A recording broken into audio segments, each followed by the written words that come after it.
Good morning. নামাজের পরে মা ছেলে একটু হাঁটাচলা করতেছি। তো একটু এক্সারসাইজ করলে শরীরের জন্য অনেকটা বেস্ট। সবাই করবেন 20 মিনিট থেকে আধা ঘন্টা, শরীরটা দেখবেন যে অনেক সুস্থ থাকবে। আর আরেকটা বিষয় হচ্ছে যে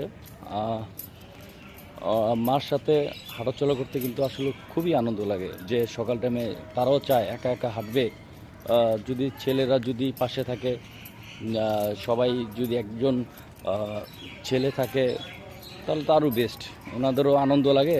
আর আপনিও যখন হাঁটবেন মার সাথে তখন আনন্দ লাগবে। তো বিষয়টা হচ্ছে এটাই যে সবসময় মা বাবার পাশে থাকবেন। ছেলেরা যখন বড় হয় অনেক সময় ভুলে যায় যে মা কী জিনিস, বাবা কী জিনিস।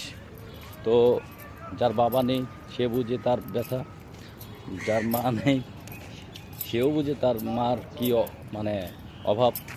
তো এর জন্য আমি বলবো যে সবসময় মা বাবাকে সময় দিবেন, যত ব্যস্ত থাকেন না কেন।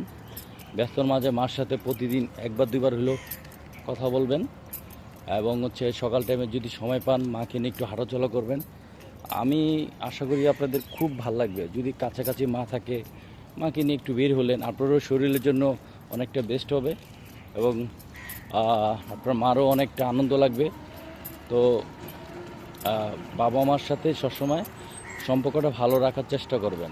অনেক সময় আমরা ভুলে যাই যে বড় হলে চিন্তা করি যে না, অ্যাকচুয়ালি মানে আপনার মতন আপনি থাকবেন, আমার মতন আমি থাকবো।